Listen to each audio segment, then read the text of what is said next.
Ex-captains of industry. Founded in 2009, PesaPal currently operates in Kenya, Uganda, Tanzania, Rwanda, Malawi, and Zimbabwe. The financial technology company offers e-commerce and point-of-sale payment processing support. Mark Mongela is the co-founder and CEO of PesaPal. With a background in computer science, Mongela has extensive knowledge on how tourism, hospitality, and retail sector players use technology to innovate and create business solutions.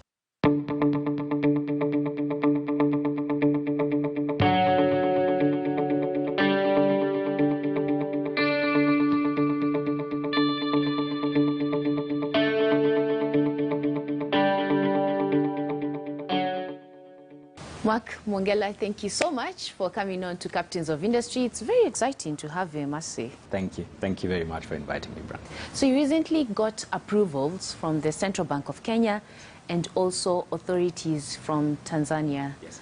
What does that mean for business now going forward? We're now operating in a framework that ensures security, ensures stability of financial services being provided. And so businesses and consumers can continue using our services, with the trust that their funds are secure because we're offering our financial services. Regulatory environment also means that they're now watching you even more.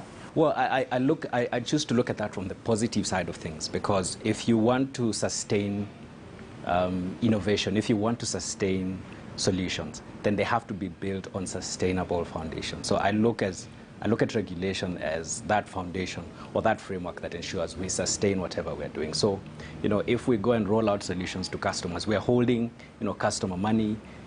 If businesses are accepting payments, they have to trust us with their payment. Financial technology is just one category that is the key winner when it comes to this pandemic.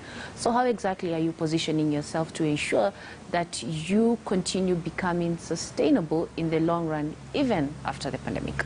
We're looking at a lot of the sectors that have been affected, like travel, like hospitality, and rethinking, what solutions they used to have for customers who are coming on-premise, and now customers want digital experiences. So we're looking at that and innovating around that to give customers that comfort of continuing to use services in the sectors that were affected.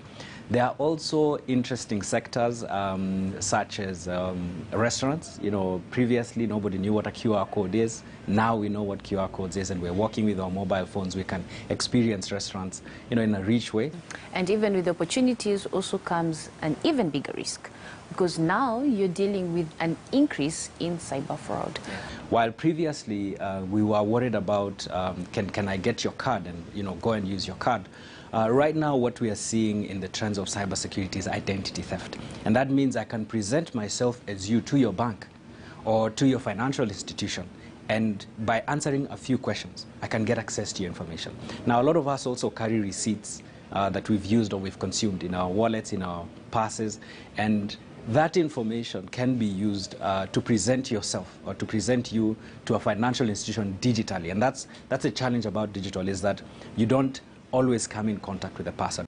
Do you ever think that the market will be saturated? Do you ever think that there will be a race to the bottom whereby affordability will be the king of the market? We don't really look at it as, different players competing for the same bread. We look at it as different players contributing to the overall growth of digital systems, or at least taking advantage of what technology is doing in financial services. There's so much immense opportunity. If you look at our market, you have the large enterprises, the chains, the restaurant chains, the hotel chains, the five-star hotels. You have the SMEs, who also contribute greatly to the economy. Then you have the micro, the informal, who are so many. So there's so much opportunity, and there's so many services to offer businesses. I feel that it's a contribution. Everybody coming in is actually contributing to the larger formation of a properly moving digital economy. What are some of the myths when it comes to financial technology, and what are some of the realities? There's always the assumption that any person offering financial services, is making a killing. I think